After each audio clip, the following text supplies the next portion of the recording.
Welcome back to the Bunker Podcast, back again, as we do. And today, we've got a very special guest. We've got the talented singer-songwriter and just all-round good egg. It's April-Ess. How are you doing today, darling?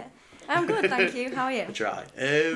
Yeah, all right, not bad. Excited to have you on. We've been planning this for a little while. We've been gone for a little minute, but we are back. You're the first one we've got back in the building since we've reopened for business, I suppose. So yeah, I don't know. Let's keep this fairly linear, fairly straightforward. Let's start. I'd like to start with you at the beginning, I suppose. At the beginning of your story, where does it begin? And I don't know, what was life like for you growing up, and what initially sparked that interest in you doing music and pursuing this as a career, I suppose? Well, growing up, my dad was always into like bass music. So I heard you were vocalising over a lot of drum and bass line. I'll get back to that in a minute, but yeah, carry on. Yeah, so growing up, I was kind of brought up on like drum and bass, jungle, that kind of thing. My dad's a pretty cool guy. to say the least. Yeah. I think we all know what that means. People at home. Yeah, we all know what that means. Yeah. But yeah, it pretty much came from my dad. But none of I've got 3 sisters. None of them are kind of like, they're into music, but they're not musical themselves. Like, they don't create it or anything like that. I'm not really sure what sparked me doing it. I basically came out of the womb singing. That's nice. This baby's got the voice of an angel. Holy hell. But yeah, that's it. Just kind of always had a weird passion for it. I don't really know where it came from. My parents thought that it would kind of dissipate as I got older, but it didn't. I just always wanted to carry on. You say that there with it. Were your parents like? Did they encourage you a lot in it? Were they discouraging, or is it the kind of thing where, I don't know? Do you what proportion, I suppose, of your success do you credit to them giving you the space to do that and pursue that growing up, I suppose? Or was it more like your dream that you were following and you were just on this thought process, nothing was going to get you off this train of thought, I suppose? I think it was, they're definitely 100% supportive, but I think a lot of younger kids, teenagers kind of want to be famous or want to, I want to be a rapper. I don't fucking know why in the 21st century, but like, you're right, a lot of them have this pipe dream. Yeah, that's it. Yeah. So I think maybe like they thought it would kind of, I'd let go of it as I got older and end up being, I don't know, somewhat more normal. But then I got older and just got a bit more weird. And it's not necessarily a bad thing. No, weird. As I was saying before the interview, like the weird characteristics of people are like they're the most authentic side of those people. It's their true self in a way. Yeah, 100%. But yeah, now that I'm kind of like pretty much full time with it, my mum's taking my bookings for me. She's made an email, like she's fully behind the project. She's fully behind the project. Yeah, she helps me with taxes and all of it. So yeah, they're like fully supportive of it. So it's pretty cool. Yeah, that's so dope. I think a lot of people, obviously there's people who define, expectation and come from like very difficult backgrounds where they don't have that, obviously. Yeah. But like, you got to reap the rewards that you so count your blessings sort of thing. That's when you have like, grow up with people around you like your folks who are supportive and want you to do, what makes you happy type of thing, Yeah, that's it. Follow your passions. Speaking of passions, as I mentioned before, going back onto the genre, the type of music you make, as I was saying, I hear you vocalising all over bass line, drum and bass, right? Many people say, for the viewers at home who don't know, we're on the border of Sheffield right now. A lot of people claim that Sheffield is sort of the cultural or spiritual heartland of bassline music. Yeah. I imagine it's hard to come up as a Sheffield artist, not taking inspiration, from that type of thing. What are your earliest memories of bassline, specifically maybe in Sheffield and that scene, what was, I don't know, you said before there wasn't a moment of inspiration musically, but in terms of bassline specifically, I suppose, was there a moment where you were like, oh yeah, this is not just a genre of music that, you know, interests me or whatever, it's something that you actually want to pursue, you know, a career in this space, in this genre, you know? It was kind of an accident, to be fair. So when I was probably like 12, 13, my older sister Jade, her and her mate used to listen to like old school niche and bassline and that kind of thing. Sure. Obviously I heard it and I was like, yeah man, this is a bit of me. So I used to listen to it. What was it about it? What was it about it that you grooved with at first, I suppose? I think like it wasn't anything deep. I think it was literally just like, this sounds sick and I want to dance. Like, I think it wasn't that deep like, initially, at least at first. Yeah, not initially, of course. But yeah, I just heard it and I thought like, yeah, this is pretty cool. This is what the cool kids listen to. Just right, enjoyed it. And then I went to an event called Off Me Not Records. They did like these events, and someone that I was with at the event pointed out this guy and says, oh, he runs this whole thing, why don't you have to do some vocals? So drunk me like goes up to him, oh, I'm a singer. Yeah, you're more confident when you've had a couple of drinks. Yeah, I got that liquid courage. And I was like, oh, I'm a singer, like, do you need any vocalists? And he basically said, like, yeah, I don't have enough vocalists, like, the Sheffield scene needs more on bass music. I was like, sick, like, I'm down for it. And I thought nothing would ever really come of it because I was just smashed on a night out, like, talking to this, like, big guy that's run kind of fell into it in a way. Like.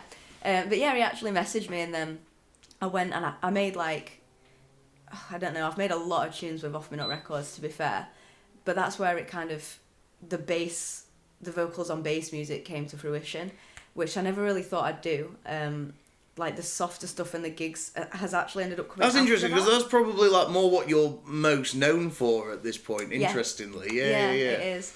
Like I think my most listened to track on Spotify just reached over 1 million, which is sick. But that's with Notion. Yeah, congrats. That Thank you. That is big numbers. Sure. You're trying to like slyly put that one in there. Yeah, I've got to say, I can't let you just say that and then just silence. You know, like no, I can't not act like that's not a big deal. You know. But yeah, carry on. Sorry, what were you saying? But yeah, I was just saying that's a bass track, which is. If, like, I told 8-year-old me when I wanted to be a singer, like, oh, yeah, it's going to be a house track, I'd never even really liked house either. So I'd be like, okay, that's weird. Would you say that's indicative of your, like, character and being willing to, put yourself out of your comfort zone, I suppose, and try different things? I'd say so, yeah. I'm pretty impulsive, to be fair. I'd say, like, most things that I do that end up being any good, I've decided on the day kind of thing. I never really usually like plan something out and I'm like, oh, this is going to be sick. Stuff that you plan out, like, it kind of never goes to expect, it never goes the way you expect it to go, yeah. But again, I suppose the equilibrium of things, I suppose it works out if, like, the spontaneous stuff, if that stuff works, you know? That's it, and I think it makes life more fun as well, especially as an artist, because, like, if you have all these big plans, it can be so daunting to, like, get them done, and then not only get them done, but, like, to have a good reaction from it. So if you do something impulsively and it don't work, you're like, oh, well, it was just like a spur of the moment thing, like it don't really matter. But if it goes sick, then like, cool. You just kind of got to ride the wave, however it comes to you type of thing. Yeah, that's it. I suppose, evolving that conversation a second, moving that on a little bit, but on the same subject, your fans, would you say you attract a traditionally baseline audience, or do you, because you dabble in other genres as well, do you think you bring more people from this other scene and this other crowd onto that type of stuff and sort of reviving that type of genre, or is it more the other way around, the sort of baseline people who are interested in that hear it first and then maybe gravitate more towards, you know, the softer stuff, the mellower stuff, the R&B, the acoustic stuff, you know? I'd say it's definitely like a 50-50 mix, because I do busking obviously, and when I go busking I'm singing like a lot of older songs like Kate Bush, things like that, Elvis. So I get a lot of covers as well. Yeah, loads of covers, yeah. So I get a lot of like old people like who, oh, I loved Kate Bush and blah blah blah, and then they say, oh, you on the internet, and I'm like, I don't think you're gonna like what's on there. Like, you can have a look, but it must be a little bit like frustrating though in those situations, because like it's. Cause your voice and your talent in and of its own merit is like what you're trying to get across to people by doing that. Yeah. It's just, obviously, when you're doing it in, like, public places or open mics, it's like there's a certain crowd, you've got to stick to certain material. Maybe, again, it is maybe an older audience, so you've got to play upon that nostalgia, do these, like, old school covers that people remember. Yeah. And they'll come up to you, but they'll go, like you said, I used to love Kate Bush. They're expressing their love for another artist who, you know, you're doing a cover of through you, but they're not really seeing your talent necessarily. Although they obviously are. They're like, oh, you know, you did a great job of this song that I know that I already love. But it piqued them because it was Kate Bush. Yeah, it piqued them because that must be a little bit frustrating sometimes, but equally you can't be ungrateful like any fan is a fan at the end of the day, you know? That's it. I think it's a bit of both. I mean, because I enjoy all of it because I DJ as well. So like, if someone likes the bass music, I'm like, sick. Like, come to my DJ gigs then. Or if they're like, oh, I like your vocals on this song, or I like the way you've written that, I'm like, oh, you'll probably appreciate this then because it's a bit softer, or it's more like I've put more effort into the lyrics. It's good that you got more different eggs in different pots where you can send different types of viewers and listeners and consumers. You know. Yeah, but like I say, it sounds like it might have been planned out to reach a bigger audience, but it was all just, do you want to do this? Yeah, sure, I'll do that. And then I've kind of accidentally just fell into like a multi-genre world sort of making music. it up as you go along. You've got to. I have no idea what I'm doing, I'm not going to lie. Sometimes it gets the most like raw, organic results though, you know, doing it that way. It's obviously exciting. You're a local artist from around here. It's been exciting for me personally, and I'm sure people watching at home, people who know your music already, to see you, you know, coming up, growing your fan base, making a name for yourself in the sort of northern UK scene.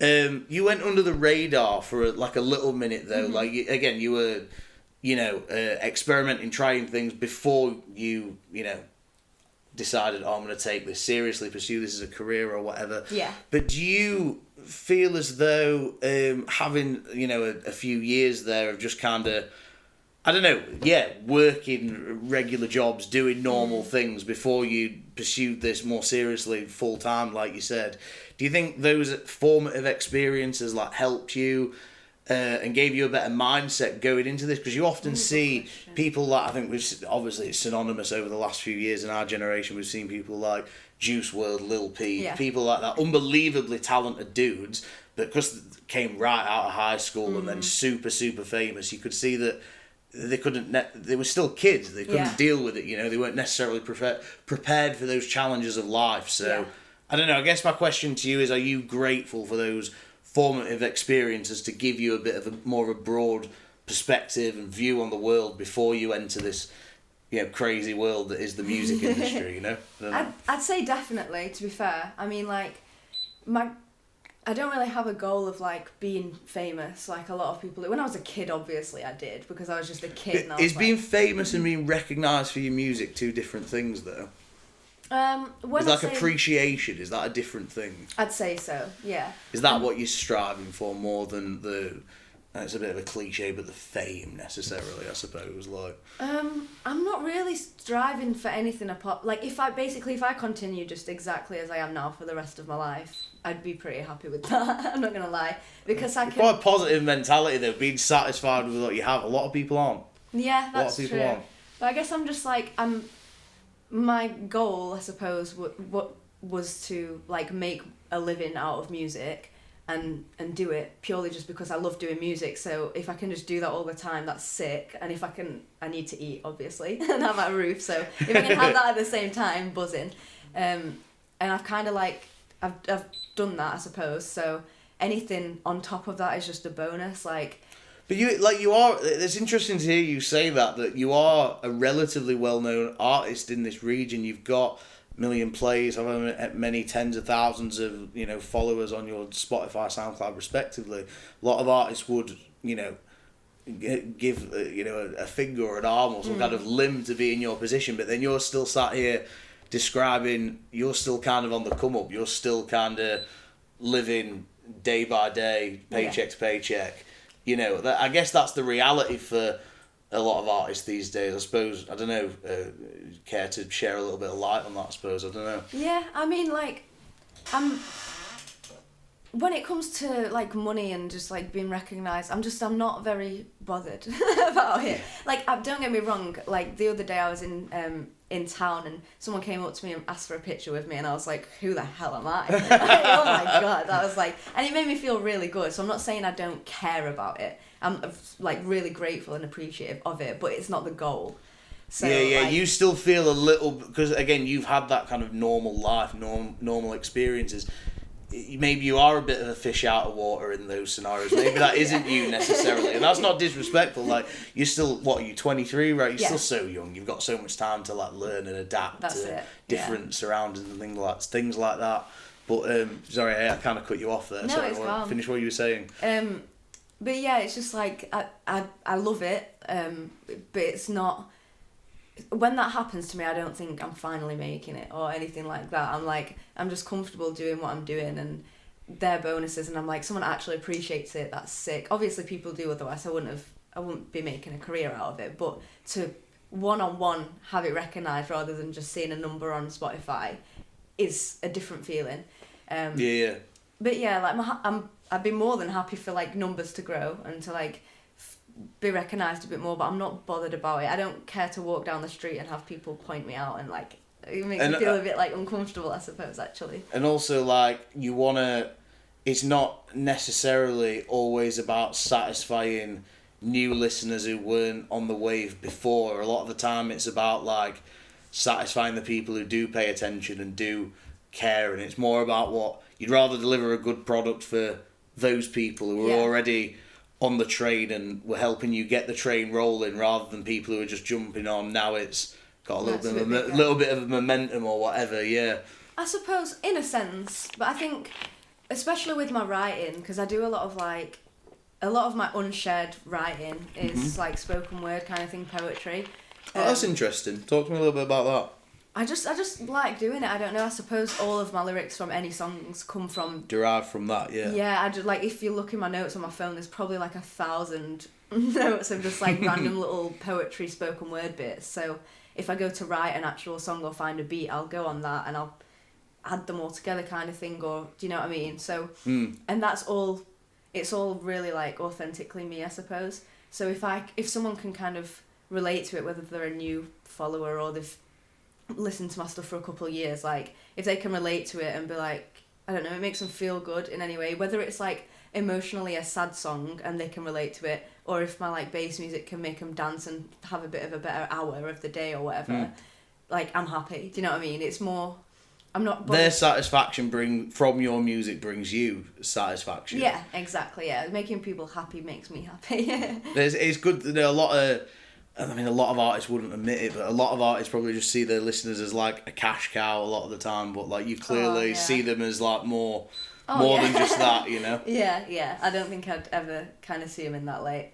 I mean, I can understand, like you say, with Lil Peep and things like that, how they go from school or whatever straight into it. I can understand how they might. It can be a lot for someone that age, for sure. Yeah. But that goes back to your question of if I'm grateful for that, like, the gap of it. I definitely am, because I've grown up and had a chance to, like, work on myself as a person. Like, especially with, like, even doing this podcast, like, if I was my 17-year-old self now, I would embarrass myself usually. Like, it's not the person that I would have wanted to show the world, because I wouldn't feel that I'm ready to, like... You're a fucking idiot. Yeah, like... Not you specifically, 17-year-olds in general. I was a fucking idiot that's at like, 17. At 17, like, I didn't have anything to say. I just didn't. I suppose, like, I always kind of get in spirals about that in, like, my head, you know, doing this type of thing. I always think, oh, what if I'd started doing this sooner or whatever, but it's irrational, because the reality was, like, I didn't have, like, the funding or the finances to do any of this at the time, and also, like, if I'd have tried to do this at 17, I wouldn't have known what I was doing. No life experience. I don't know how to talk to people, you know. You know, having waited till I was, 22, 23 to start doing it, there's a bit more of a foundation there. I think that's a blessing a lot of the time, to have those kind of formative experiences. moving on a little bit, I enjoyed your single Disintegrate. Oh, thank you. Yeah, I'm sure. Expect that one. No, yeah, it was. It was. I enjoyed it because it was one of the more. Yeah, it was one of the more different ones you did. I'm sure many of your fans, people watching right now, heard that track and enjoyed it just like I did. It's one of your most creative, experimental, different songs to date, if you don't mind me saying. Was that your first kind of dabble into something, like you described it, making people want to cry, but not in a bad way, like, in a good way, in an emotional way. Was that your first kind of dabble at making or attempt at like making something different like that? It is a bit more somber, is a little bit more emotional, trying to touch people who already listen to it in a different way, or new people who might be connecting with it for different reasons. Was that the first time you tried to do that, or have you experimented before with more emotional music, I suppose, different types of sounds? I'd say it was my first one I released properly, I'd say, after the bass music, but I always wrote like that kind of stuff when I was not little, you know what I mean, when I was younger. That was the kind of stuff that I always wrote, like I say with the poetry kind of stuff. I'd write loads and loads of songs, but I never really had the opportunity to go into a studio and like do it, if that makes sense. But yeah, a producer called Teej, who produced that track, sick guy, like helped me massively in kind of pushing me to do non-bass music. He always used to say, have a little break from bassline, April.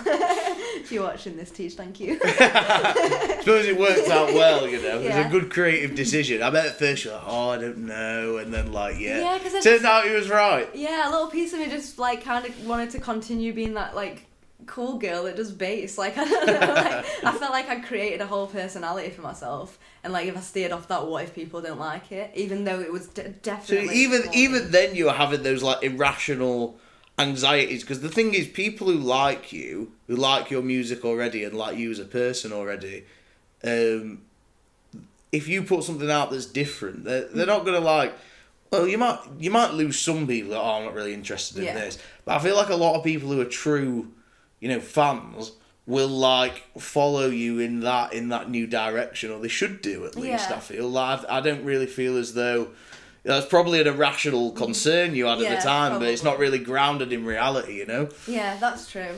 But I mean, it's not been one of my biggest songs, but I'm still pretty proud of it because it was like the first thing I released. It was just me, like not that the bass music was me trying to be anything different, but it wasn't just like my soppy writing of my feelings or opinions or whatever. Like the bass is just like, oh, dance with me tonight, baby. Like, it's not very heartfelt, do you know what I mean? There's not much to it. You need those, you need those different vibes, because like, the people who are tuning into it to dance, to have a good time, like, you still want to keep a hold of that audience, but then like, sometimes people do want to listen to music for, different reasons, because they relate to it or for whatever reason, so it's like, it's totally good to, just experimenting with different sounds generally is just great. It's a lot of fun as well. Yeah, it doesn't. I bet like if you were to just do bassline forever, you get sick of it. Talk to me about performing live. You performed at Tramlines, which is obviously for people in and around the area. People know about this festival, but in this region of the UK, it's a pretty big festival. That's a pretty big deal, and I suppose it's like a hometown crowd as well. What was that reception like to, you and your music and people from, your city? Like, I bet that was a good feeling, right? It was, when I got asked to do it, I was literally like, me? Really? Kind of humbled in it a little bit, yeah. But it was cool because not last year, but the one before, because I've done it 2 years in a row now. So the first time that I did it, they asked me to present the whole weekend, as well as doing a singing set, and did I do a DJ set as well, I think. So I got to show all of it. Like, I got to show my personality, and then my singing stuff, and then my bass stuff. So it was just so exciting. I was like, I'm going to do all of it just like in one. Because I feel like whenever I perform, I have to explain myself on stage. If I do DJing, I'm like, oh, I'm also a busker and I do softer stuff. Or if I'm like singing a gig where it is the softer stuff, I'll be like, oh, I'm a DJ, I do garage too. Whereas that weekend I was just like me, and I could just do all of it and show everyone everything, which was like such a sick opportunity. Yeah, it's like, you don't just want, especially when it's a crowd that size and there's that many eyes on you, you wouldn't, I can imagine that you wouldn't just want to showcase, you know, one aspect of your music, the DJ and stuff, the vocals. You want to show all of it. You want to show all of what you can do, and being able to host it like that is a very privileged position, because you can, you know, it's like you've not just got a 10-15 minute set, have you? You've got like, it's the whole festival. Whole weekend, it kind of hinges on you a little bit, like. Yeah, the pressure was on though, like. Yeah, I was about to ask. Yeah, it must have been kind of like, was it? I don't know. Did you feel as though like, okay, like time to step up type of thing? Like, was there that kind of we're in the big leagues now sort of thing? Was that whole vibe, you know? Because at the time, like, I was still working full time. Doing like admin from home. I just had like a little studio set up in my bedroom. Like, I wasn't kind of doing anything that seriously, and then BBC Sheffield called me and was like, we want to do an interview about this as well, and I was just like, oh my gosh. Like, I felt all of it's happening at once. Like I had to introduce all the acts onto the stage, so I had to like remember all the names, check all of the music out. There was so much preparation that went into it. I bet it was a good opportunity for you to discover new artists from in and around this area, though, like, and get linked in with everybody. Yeah, it was really fun. Yeah, I met Winston Hazel as well. I don't know if you'll know him. He's a bit older, but like, my dad kind of like listened to his music and knew who he was, and I was like, Dad, I'm introducing Winston Hazel on the stage. I bet he was going crazier about that than you were. I bet he was like, oh my god, because like, again, like, fame is that idea of like someone being like a famous or a bit famous. It's all retrospective. So like, our generation has like people who, in fact, no, bad example. Take like our parents' generation.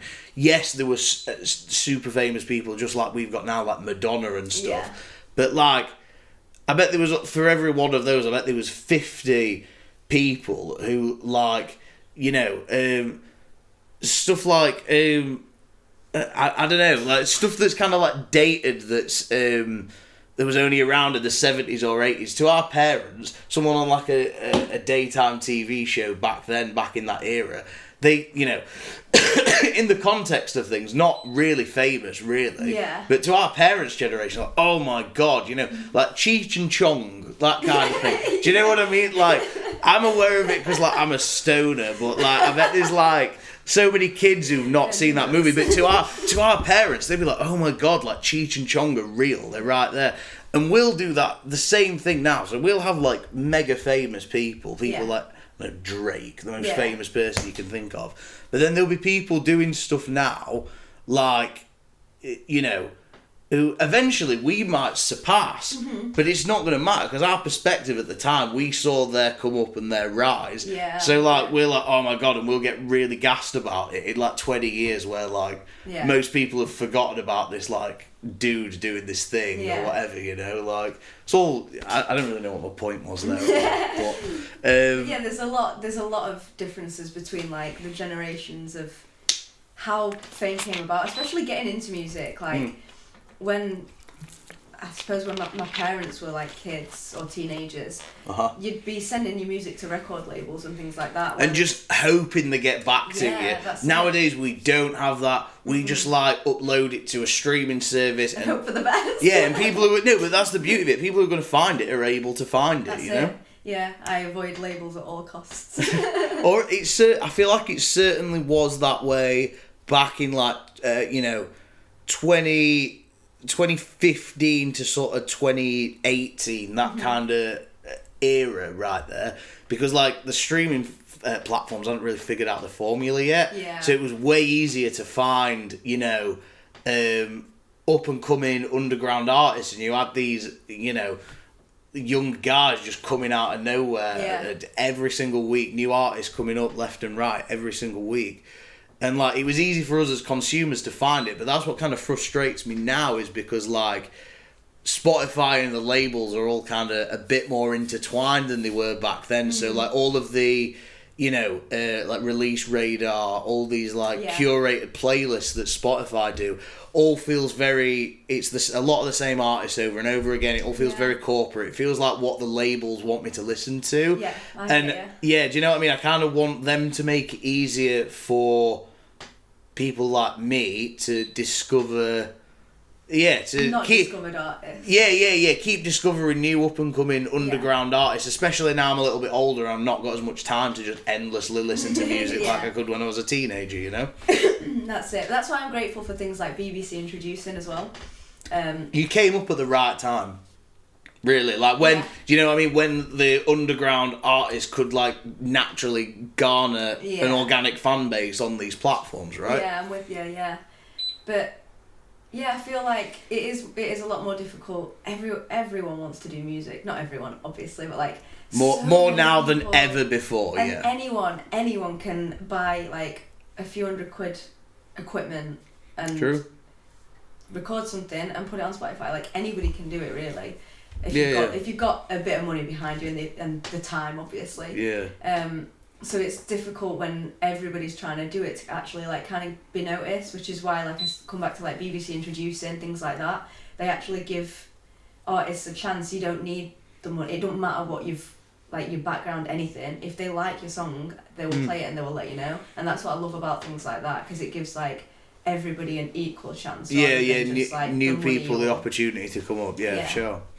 Yeah, no, you do need those people in the scene who are like championing the names and the faces that like are new that maybe not everyone has heard of yet. Yeah. Like that's the only way we find, that's the only reason we have like new music coming out year after year after year is because like, people are chasing these opportunities to to grow their brand and their image and their music and chase these elusive fans, elusive numbers, I suppose. Yeah, trying to get into those spaces, and it's like you've got to have a space for people to be able to at least try to put that out there and get that to the to the right people. Otherwise, what's the point? What are we doing? We're all just like dicking around, aren't we? Just chilling.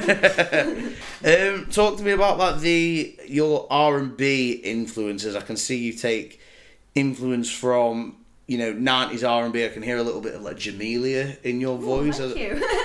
I don't know if anyone's ever said that to you before, but that's kind of what I thought a little bit.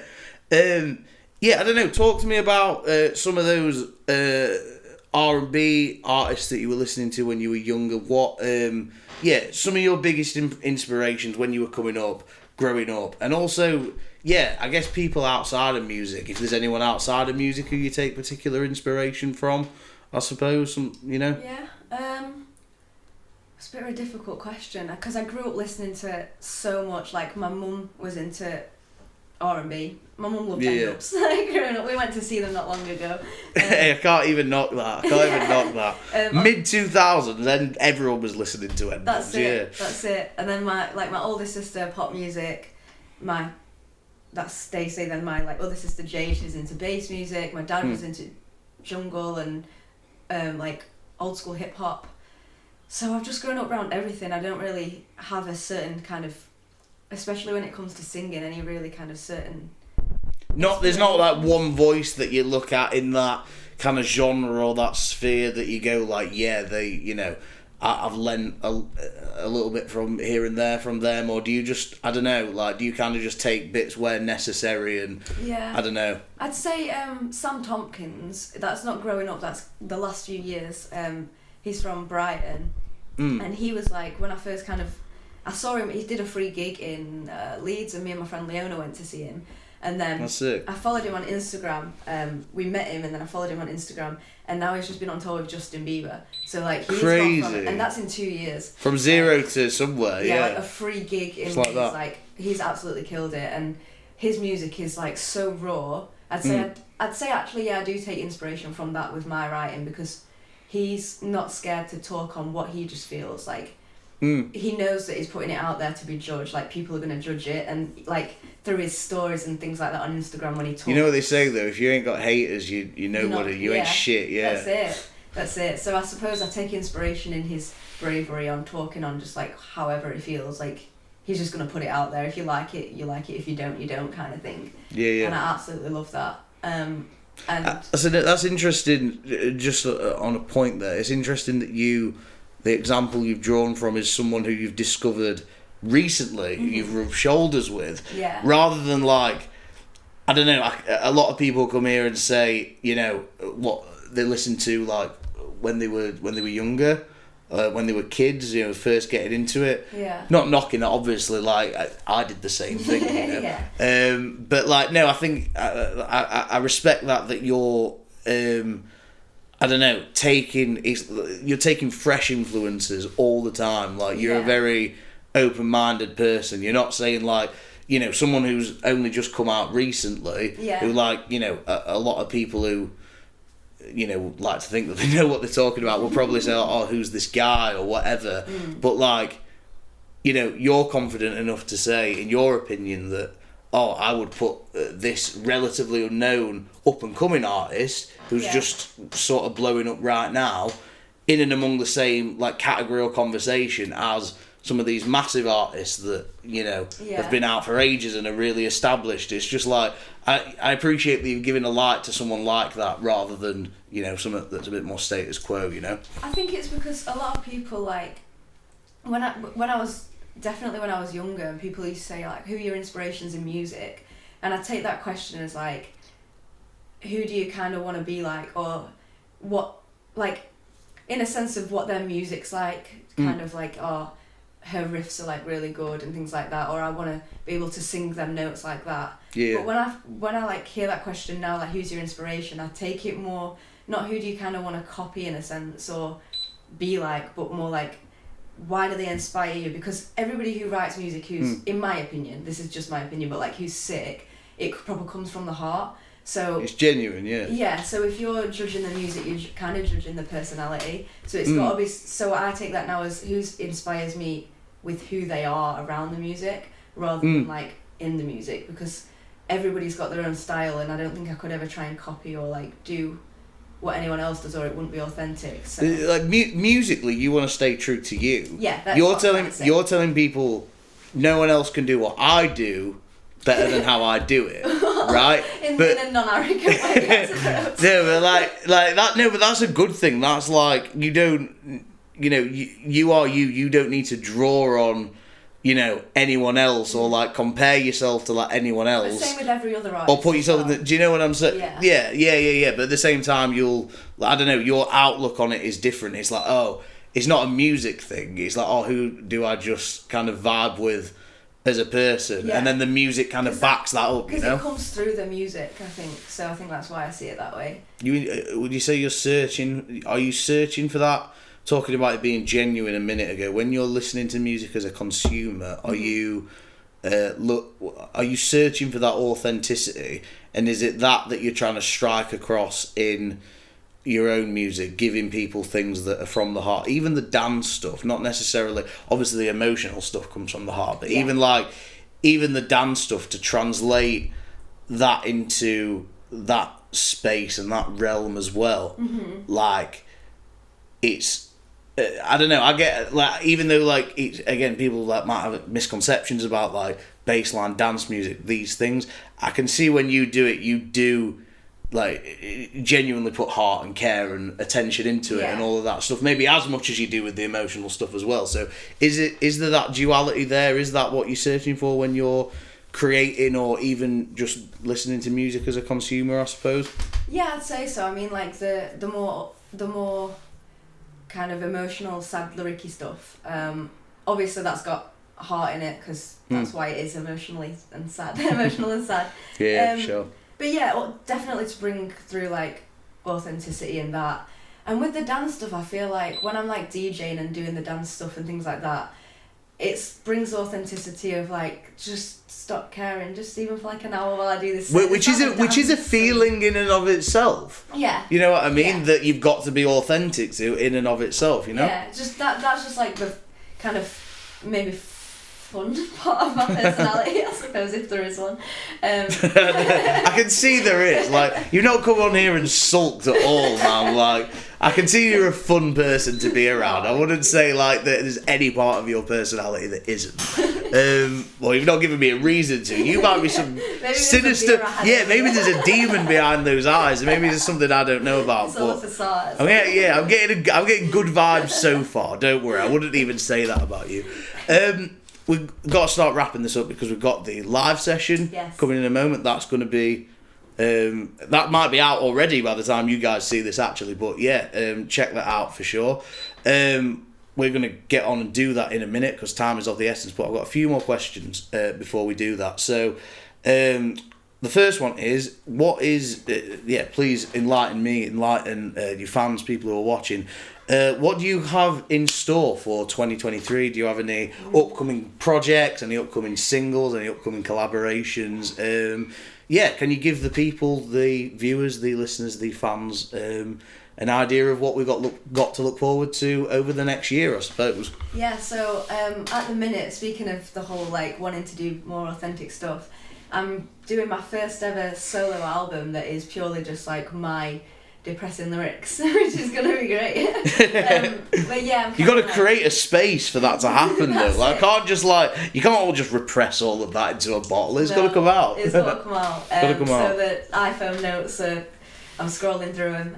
But yeah, I'm in the middle of creating that. So I've already written pretty much all of it. I've recorded and wrapped up 3 of them now.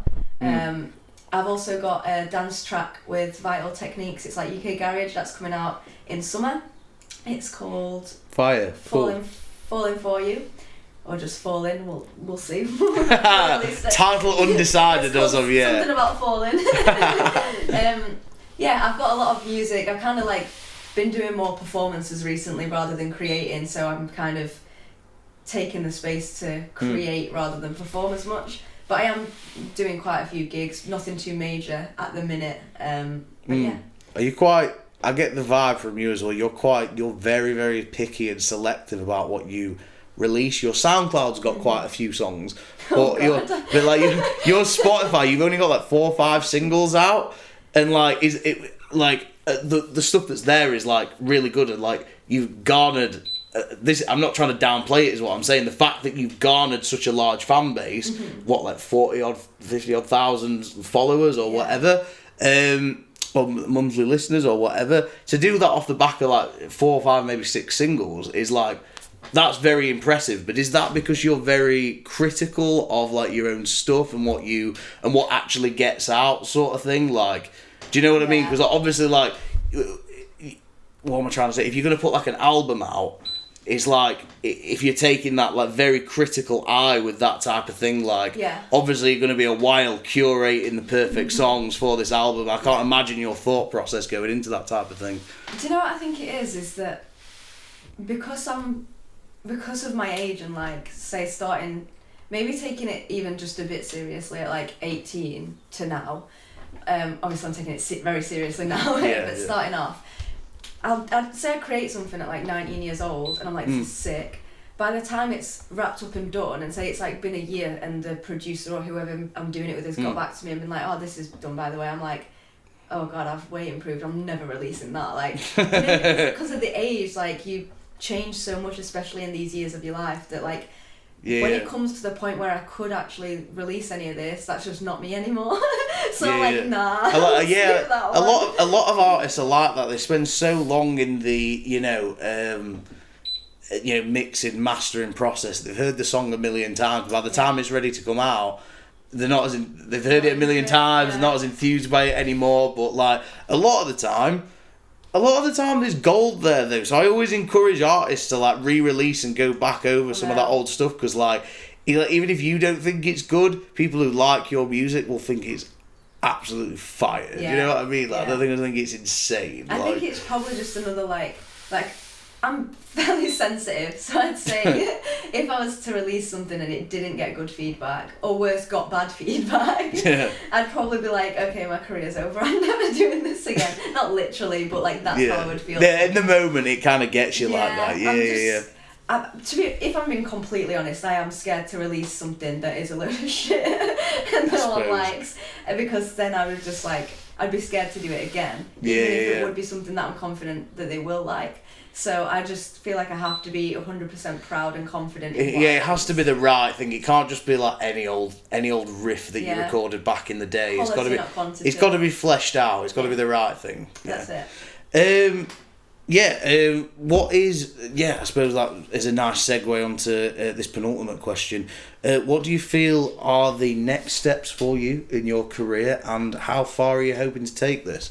I guess we've kind of touched on this a little bit before, but, like, I don't know, just to kind of, like, reaffirm, like, definitively, where are we going? How far do you want this to go?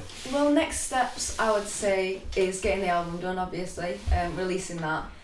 And maybe just like a few more bigger gigs, purely just because it means I wouldn't have to worry as much about rent and things like that. Get that bag, girl. Get that bag. Yeah. But yeah, also I really enjoy it. So like doing more gigs, especially it's not a chore, it's passion. Yeah, sharing my music with more people is obviously great.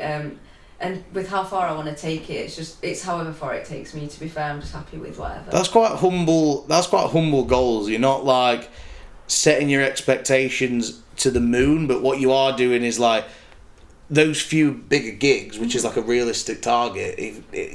Once you get there and you get to that, you can use that and build on that again. You know, you'll networking, connecting with a new, broader audience though through doing those types of things. Greater demand for more music on your part, you know, and then it just drives you to get back in the studio and get releasing it all the new people who've come along for the ride, you know. Last question, I suppose. Where can people find you? So if you want to tell them about, you know, Spotify channel, YouTube music videos, SoundCloud, this is your opportunity. And also, is there anyone you'd like to shout out while we've got a little bit of time left? Yes. Had to get that one in there. Yeah. My Spotify is April-Ess. That's April-ESS.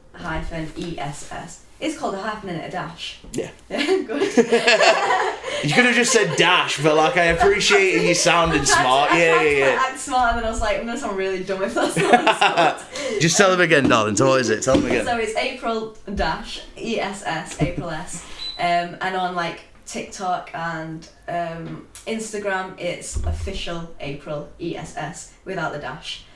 Official April-Ess. And shout outs. My best friend Leona, known as North Scov Music, she kind of went really big in her career. Took a massive step last year, and she's kind of not pulled me along with her, but she just really helped me. Like she was the one who taught me like what busking equipment to get, the best spots. You know, she came with me the first few times to bring my confidence up, and is the reason that I left my full-time job, literally. So absolutely massive shout out to her. And it sounds like a personal point of pride almost, when you know someone's a good person who's done good things for you that you're eternally grateful for. To see her have her own success, like that's such a nice feeling, right? It proper warms my heart. Like absolutely love that girl to bits. I love you, Leona. There you go. But yeah, I think that's about it. It's been a pleasure to have you on my channel. Thank you so much for coming through. We're going to do the live session in a second, which these beautiful motherfuckers at home are going to be very excited about. But yeah, for now, ladies and gentlemen, thank you so much for tuning in again. This has been the Bunker Podcast. This has been our guest, the beautiful April-Ess. Go and check out her music. It's fire. It's very good. You're going to get a little taste on our channel shortly. But drop a like and a subscribe if you haven't already. And catch you in the next one. Peace out, people. See you later.